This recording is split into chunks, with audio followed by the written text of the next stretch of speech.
Another auctioneer shows up and he starts selling houses. He starts reading off addresses and selling them for 40,000, 50,000, 60,000. And I look around and nobody is standing there. And I go like, whoa. So when I started auction in 2009 in California, there was 3 people at auction, hundreds of houses would sell. When I got put out of business in 2012, there was like 3 houses going to auction and like hundreds of people bidding. And I kept saying my mantra to God, if I ever get a second chance, I'm going to do it again. And that moment I went, oh my God, Texas, 2015, this is my second chance.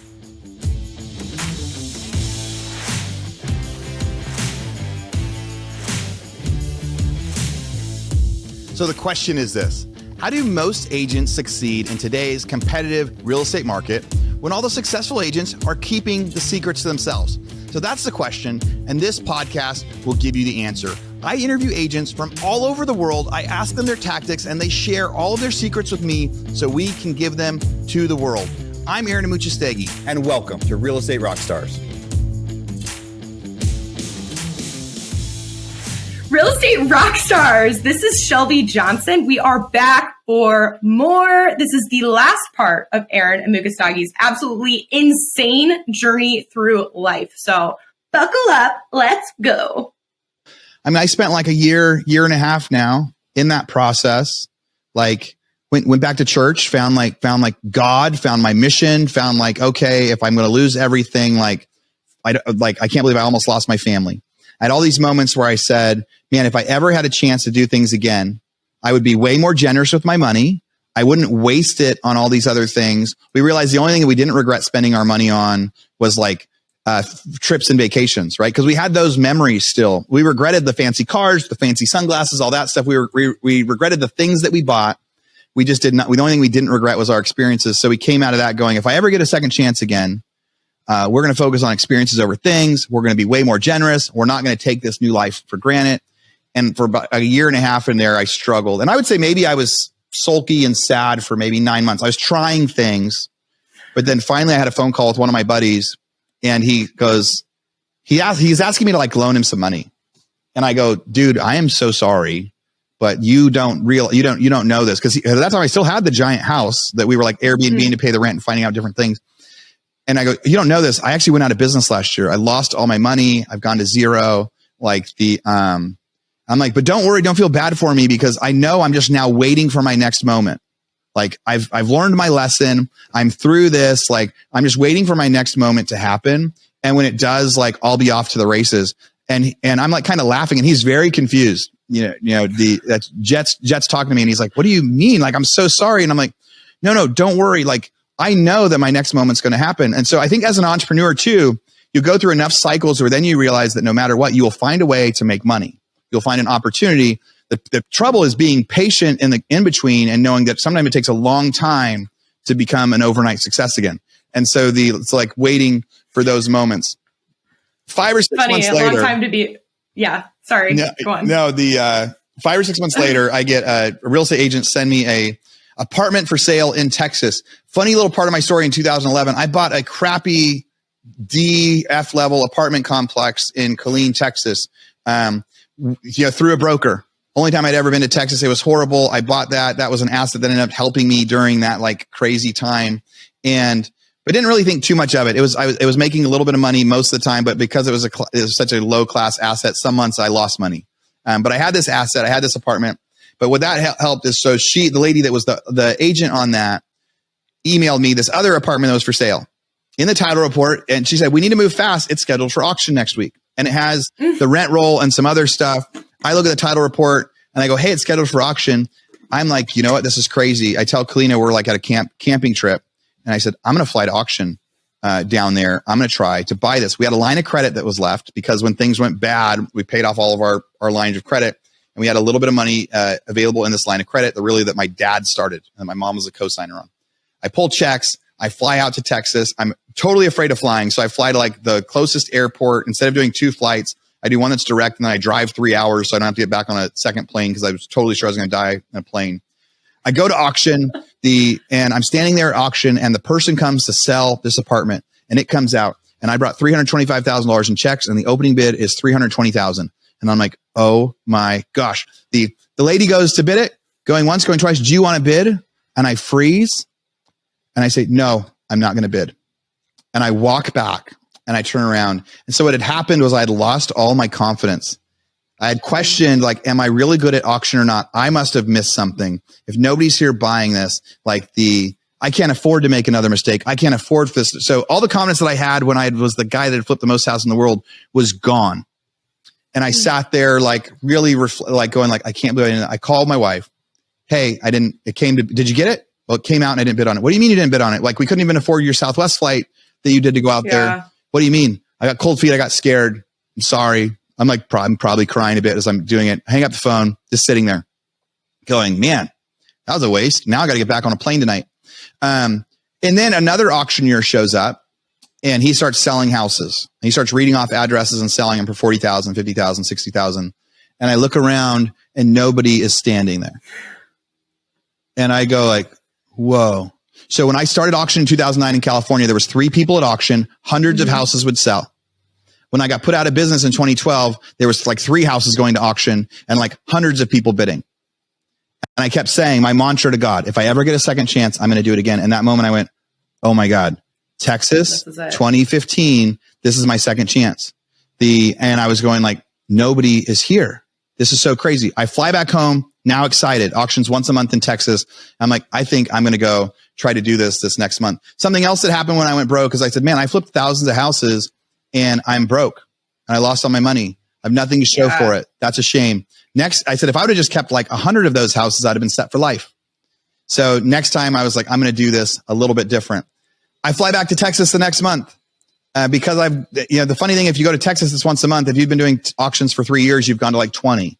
Well, if you've been going to auctions for a month in California, you've gone to 20. So I had way more experience than anybody else. I had the software that I built for the other scale, and I was able to come out and start buying houses right away. Nobody was there. Really, really great deals. And the first few I flipped just because I needed money in the coffers. And then after that, I would come out and I'd buy about 10 houses a month. I would flip a couple. So we'd have down payment and living money. And then the others we would convert to rentals and rent them out. So from 2015 to 2020, I did that every month.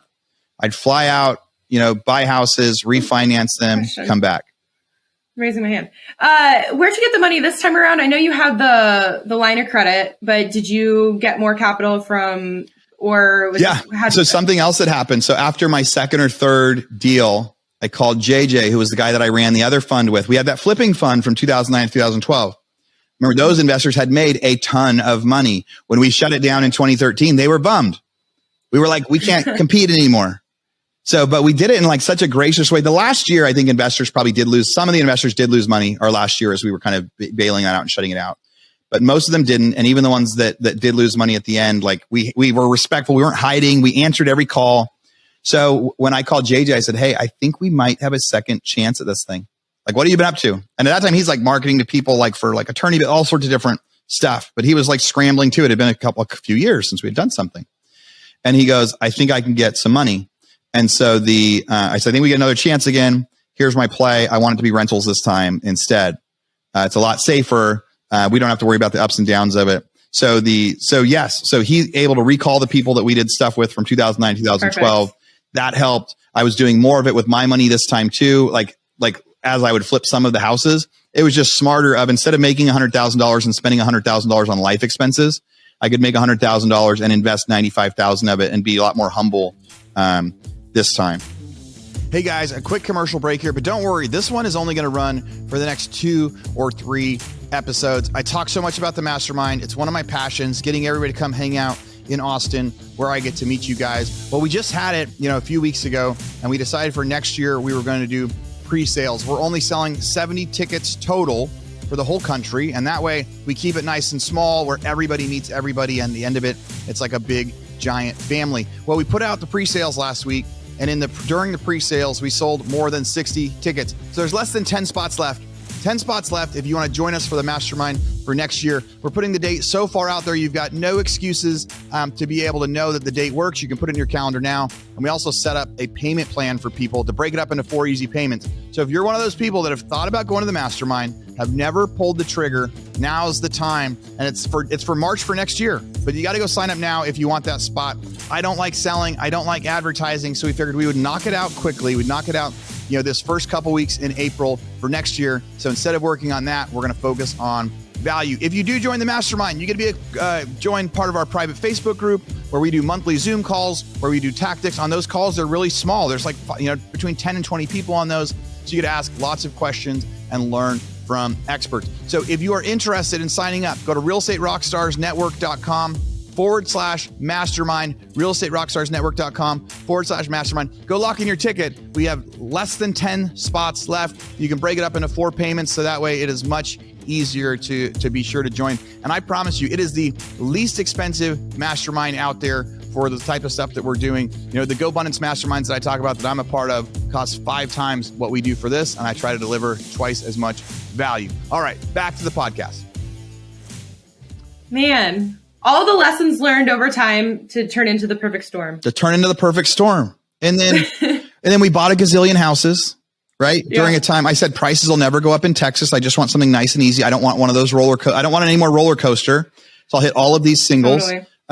We started giving away a bunch more money. There's periods of time we were giving away 20 to 30% of our income, to whoever needed it, because that was one of the promises that I made. We're going to do more experiences over things. In 2017, we pulled our kids out of school. We traveled the world. We started doing the homeschooling thing. We brought the fire. So all the promises that I made, we said, hey, we're going to do this.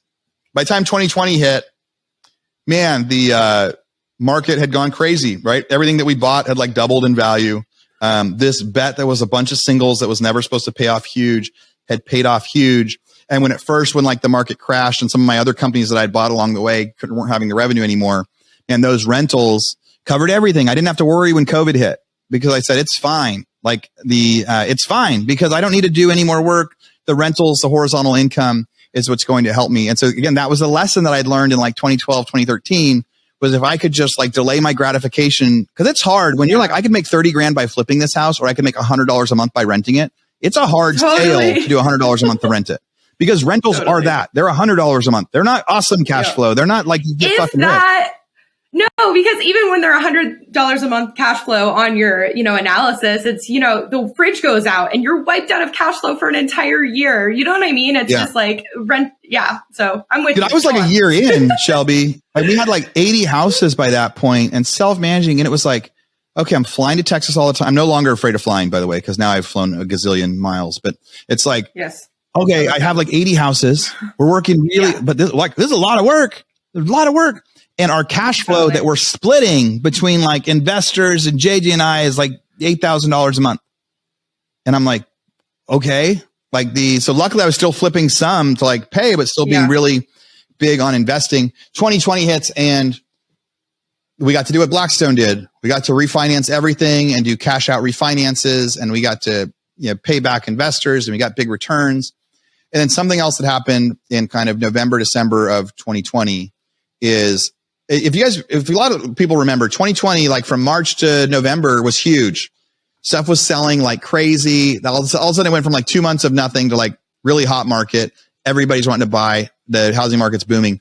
But like in November, December, it had slowed down for a minute because a lot of people had said, okay, that was crazy, but now it's November, December. That was like a boom. That was a bubble. It's not going to happen anymore. Maybe stuff's going to correct. So lenders got really leery end of 2020. Investors got really leery end of 2020, and a lot of markets started slowing down. And then we said, you know what? We think that we've actually got a lot of staying power. Somebody just asked me on Instagram, like, how did we know? Well, there was just the newer federal injection of money, right? And it looked like no matter what, by Biden getting elected, we knew that they were going to inject a lot more money into the system, essentially give a bunch of money away. We knew a bunch of money was going to be given away. And that as a result, inflation was going to go crazy.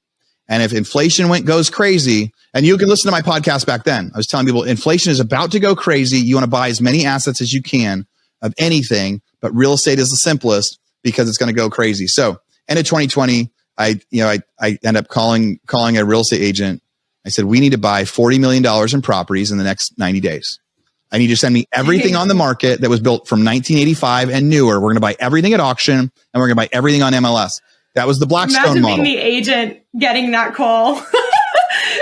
Sorry, Jimmy was at the mastermind the last month. That agent. Hell yeah. And he was like, okay, talk about a way to get someone's attention. right? Then that was the exact model that Blackstone put me out of business in 2013. But I was like, that's the way we do it. And then I remember making fun of Blackstone for like going, hey, they weren't doing all their workouts. They weren't making sure, occupied people were moving out. What they did is they bought as many as they could for like a year, knowing that was going to be limited time. And then once the prices went up, they would have time to go back and secure. We had the same mindset. So it's like, if something's a deal, buy everything, get everything under contract, buy everything that we possibly can that meets these parameters. And we're making offers. And then Jimmy also went to these developers in these neighborhoods that were like under construction. And at that time, it was January 2021. Builders were pretty nervous and lenders were nervous. So they wouldn't release the next round of funding after slabs until they got it under contract. So we would go to these builders and say, hey, we'll buy your whole neighborhood. And there was one neighborhood with 7 different builders. We bought every duplex they had in the neighborhood, and we sent them all proof of funds. And their banker called me and said, hey, Aaron, all of these builders sent me your proof of funds for these. So now I have to release the next stuff. But your proof of funds is only enough to cover one of these builders' 7 houses. It's not enough to cover the 70 houses. Right. Yeah. And I'm like, well, you're not even allowed to tell them that. Right. I'm like, but we'll find a way. Essentially, I'm like, we got 9 months left before these things close. Like, you have to, sorry, but that's not my problem to show you that. Like, I don't have to find a way, Mr. Banker. I have individual contracts with all these people. Banker has to release their funds so they can finish building the projects. But so something that happened. So we were in escrow at $310 a door. So between $280,000 and $310,000 a duplex. Mm-hmm. By the time the house is finished 9 months later, the duplex is finished 9 months later, they're going for between $400,000 and $420,000. So we're now buying these. We've got $120,000 in equity on every door at time of purchase. So we're able to get 100% financing. We're able to get cash out financing at purchase that's tax free, and then getting all of these different assets. So we used that move. And so we doubled our door count in 2020. And part of the thing people were talking about, like, oh, I should have bought more houses in 2009. I've been trying to share with people on social media, like, these different moments happen. And so that was a big moment. So 2020 was great. I've been able to use a lot of these different lessons. I've been able to kind of change who I am through the process. There's these really crazy pivots going on right now. If we're going to fast forward to now, last year, I started building out big family offices for myself and having lots of employees and people that would be the CFOs and manage my assets. I started investing in other people and building. I built a giant storage unit in Michigan. Some of the stuff I'm saying, maybe I've acted a little bit out of my shoes in the last year. Where hey, things have gone really, really well. Let's try a bunch of these other big investments, buying other companies and things like that. Most of them have gone pretty well, but when I didn't have that flip income during last year, I did major layoffs in one of my companies this last November, December. And it was the lesson that I should have learned in 2007, from those other builders that I was working for. Is a lesson that I should have learned, in 2013.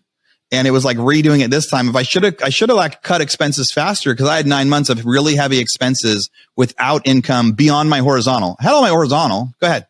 Yeah. Okay. So just for clarity's sake, to bring it back a little bit. So in 2015 to 19, you were doing primarily the foreclosure, the auction, flipping, and acquisitions in Texas through that time period. And then was that your primary focus what other companies do you have going on at this time? Just so I can visualize what else is happening. You have property management, you have a construction company, and then you had a tech company. Yeah. I'm starting to feel bad for our listeners that we're all still here, but there's a lot of good stories here, everyone. No, I'm just curious. You're reminding. I feel bad that they're having to hear so much of me but you're reminding me of these stories that are important. 2017 was my first time buying something different. So in 2016, I'm at my first GoBundance event. I just started rebuilding my business. First time I was introduced to a mastermind of learning how I could do this with other people and not alone. That's a whole different chapter of stuff of podcasts that we should talk about. Interview round two will be what happened to me when I from the time I joined that mastermind. But right around that time too, I was things were going pretty good, right? I had bought 100 doors now. I was flipping some of them. Things were pretty good, but I was hey, I'm not making as much money as I thought. And I'm working hard and I'm flying to Austin a bunch. And I was saying a prayer in the shower, and it was you need to, tell these people about your software. So I was buying a list from a company called Roddy's. I was buying the foreclosure list. I jump out of the shower. I send an email saying, hey, I have this great software that takes your data and makes it to like come to life. I would like to sell it to your customers. Cold email. They call me right away. Hey, we'd like to talk about this. We were actually just talking about something like this. I spend the next like 4 or 5 months building what I think is an app, like a white label app with them. That's going to be their app, my software to sell to their customers. Like 4 months into that, we realized we're not going to be able to get a deal done. We were butting heads on some deal points. And I was thinking, I just spent $40,000 to try to build this app out. I'm like, God, why did you send me down this journey? Hey, real estate rock stars. This is Aaron Amuchastegui, and I'm interrupting myself to bring you this commercial break from one of our sponsors. There's somebody I've been looking at for a long time, and when they reached out to me, I said, yes, we have to be able to do this deal. So that sponsor is Follow Up Boss. There's a lot of superstars out there that use Follow Up Boss. What's your favorite CRM? We're using Follow Up Boss. We use Follow Up Boss. So we use Follow Up Boss. I love Follow Up Boss. I love it. We have action plans now for bringing on new agents. We have action plans for our recruiting. We call them action plans in Follow Up Boss, which will trigger tasks for the agents to do as far as calling. Follow Up Boss I like more for the integrations with everything, MailChimp, Call Action, all those different products. I will say we used Sync and we switched from Sync to Follow Up Boss. Honestly, the greatest CRM I've ever used. I've used Brivity, Sync. I've looked at Boomtown, like Real Geeks, just a bunch of different ones. But me personally, I fell in love with Fub about like 7 months ago when I first started using it. I've used Boomtown. I've used LineDesk. I've used Conversion. And I think Follow Up Boss gives you the most integrations that are simple, and it gives you the best ability to go and integrate large things into one single solitary platform. Yet at the same time, it's still affordable. I do like Follow Up Boss better just because you can text from the app and things like that. It's just a little more convenient for me. It tracks everything that I need. I can customize it if I want. If I want to go smart list based, that's fine. If I want to go task based, it's fine. I think it's one of the best systems, and it's very user friendly. It just really helps me never drop a ball because it's so user friendly. I don't have a one horse in the race with Follow Up Boss. Purely objective, Follow Up Boss has been the best one that we've found. Now, I've used Follow Up Boss. We've actually used it in our non-real estate businesses as well because it's so good at being able to set timers, set automatic texting and emailing. So here's what we got. For Real Estate Rockstars listeners, you get a 30-day free trial. That's normally 14 days. So in order to get this, you go followupboss.com, just like it sounds, /rockstars. Go there, get your 30-day free trial and check it out. Especially if you aren't using any systems or any CRMs yet, this will be a great one for you to start with. Thanks again. Now back to our show.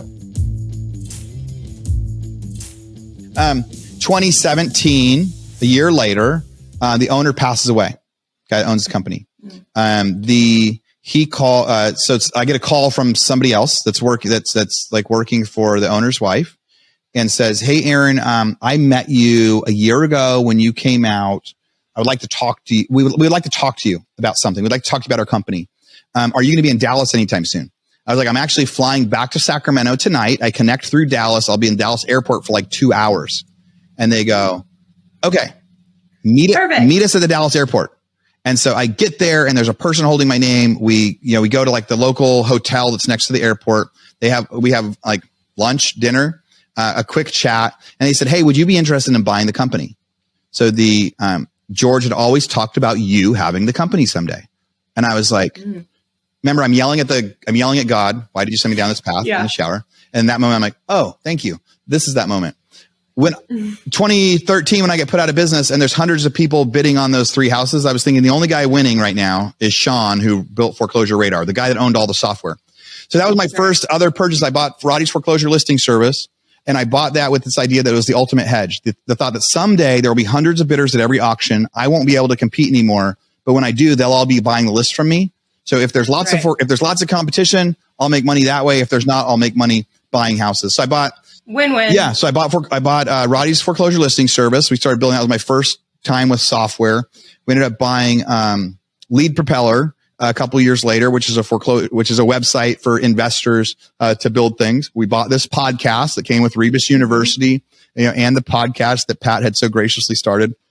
because I started wanting to go down all these different routes of software. I have the property management company. They're the people that self-manage our stuff. Now, more recently, we're trying to buy some property management companies to see if we can buy a bunch of them, combine them, and sell them, and then different assets. So yeah, so for several of those, so for 2 of the years, it was just the real estate. And then 17 was when I started like really getting into software with the idea that maybe I could sell this for a bunch of money someday. Okay. So cool. Love to know all of that. And I know for the sake of time, I feel like right now, with fast forwarding a little bit, you have all those companies still. And really what I want to know is like, what are you focused on in the upcoming? You provide value to everyone on this podcast all the freaking time. So like, what are you working on that maybe, you know, they could find as a part of their business and help you create a win-win? So like what, yeah. Is that a question? It's a question. Do it. You know, we're having some fun right now. I had, you know, so October, November, I had one of those get sad moments again where I had to do layoffs because it was like I'd built this big team to do tons of flips and tons of renovations. But when the market changed, I had to start, when the interest rates changed, I had to walk away from developments I was trying to buy. It changed a lot of like the flips that we were doing. Our lines of credit went from 5% to 11 and 12%. So we were making a lot of money in a bunch of different things. I had to lay off and reset and go, okay, what am I going to spend my time doing? And just over the last couple months, we had a couple things. We did our Real Estate Rockstars Mastermind. But it's amazing. It was amazing. Love it. Oh my God. It was amazing. But honestly, as we were going into it, I was thinking this is probably going to be the last one because like, I don't like having to sell things. I don't like having, and all of you listeners that had to listen to all the podcasts and all the ads and everything. I hate having to sell something. I love adding value. I hate having to convince people I'm going to add value. So I spent like 2 months, like really trying to market this thing. Because we had our commitments with our hotels and we made that commitment before the interest rates changed, before some people's markets changed. And so first I've spent a bunch of time selling tickets. And then once I sell them, then I have this fear of like, oh crap, now I better provide a bunch of value because people are paying to come see me and I convince them to. So I want to make sure that they like don't regret it. So we got to have an awesome time doing that. The month prior to, I did this, I've been wanting to record a foreclosure course that essentially teaches people everything I know about buying foreclosures, same stuff as in my foreclosure book. And I wanted to record one online that I could essentially sell to my Roddy customers after they bought the list, because we still have a lot of subscribers in that business. And the week before, we only have like 12 people signed up. And I'm like, okay, that wasn't very good, but that's all I needed. I just needed to have people showing up. So it would force me to write the course and do it. Day before, though, something happens on our last email and we end up selling 40 tickets and we have like a waiting list and we're doing this in my office. And I'm like, I can't fit 40 chairs in my office. So we had to like go fix everything around, record it. Like that day we recorded a 6-hour course, had so much fun. And everybody was like, you could have charged us double and we'll come back next month. That was so great. So I got to have that event right before having the Real Estate Rockstars Mastermind and having so much of that event. So I think the biggest exciting thing I want to transfer to now is, and then the other thing that I have going on is flips. Now, not a lot of flips. It's like the 2009 flip, where right now there's a bunch of houses that are listed on the market at $500,000, a bunch of buyers that want to list at $400,000. A lot of those houses are never going to trade because sellers want what they want before, buyers want what they can afford. Buyers will give you all they can afford, but they just can't afford as much because the rates have doubled. So we tried an experiment 2 months ago and I like recorded along the way. I'm going to go to auction. I'm going to buy a house. I'm going to sell. I'm going to do the method I did back in 2009, 2010, where I'm going to put it on the market below market. I'm going to do it turnkey. I'm only going to focus on first time home buyers so they can do it with the least amount of money out of pocket and they can move in and it's move in ready. And we did that. And a week later, we got an offer on it. We're making profit on that one flip. So I'm going to do some of those, but it's going to be just me. Not with all my employees anymore, not with a big team anymore. I'm going to drive houses. I'm going to go to auction the old fashioned way. I'm going to reteach myself what I was doing before. I'm going to record it and try to share that as content so people can learn more about the foreclosure business. I'm going to do more of the local courses at my office. The Real Estate Rockstars Mastermind has become an annual mastermind now that now we have our Facebook page and our Zooms and other stuff. We have so much activity going on in there. So I'm going to have a few different masterminds. I'm going to have the Real Estate Rockstars one. I'm going to have the one I just finished designing this on my trip last week. I'm going to have one that's for people that are early on in their investment journey, for like the courses where I'm actually just teaching tactics and then doing some monthly calls. I had to talk to people about it. And then I'm going to have I'm going to call it like my investor collective, I think, max of like 15 people people that are experienced investors that have probably, you know, bought or sold at least 40 houses so far that are like already crushing it. And they want to get together with like 14 other people that are crushing it and do those like every month. And that'll be a more expensive mastermind, more expensive type event where everybody is kind of teaching. And so I'm excited about that stuff, you know, getting to do the mastermind and get to hang out with you and the people. Like, it really lit me up. And it changed me from going like, hey, I don't think I can do another one of these events because of the amount of work that happens, you know, and kudos to you and everybody else that was there, because when everybody goes like, dude, we have Jennifer, who I hope you're listening, who quit smoking at the event and hasn't been smoking since. We've got guys that's like, dude, I get chills and teary eyed. We have guys that are like, I'm going to talk to my wife better. We get people that are like, oh, they're going to sign up to do an Ironman now because of our story. Like, the goals that come out of that are just so wild. People show up thinking that we're only going to try to teach them how to do real estate. And they learn with just some major life changes that like it's literally like changing lives. Everybody's super excited about it. And that pays off more than anything. So that's what I'm the most excited about. I mean, I want my software company to be so much. Like, I want to sell my companies for a bunch of money someday. I still want the money stuff, but like the interaction stuff is amazing. Yeah. Hey, Real Estate Rockstars. We only have a few minutes left in this episode, but before we get to the grand finale, I just wanted to say, as always, thank you for listening. You know, podcasts are obviously free. You don't have to pay to listen to the podcast, but if you could pay one thing, if I could charge you one thing to listen to this podcast, what I would ask you to do is go, please make a review.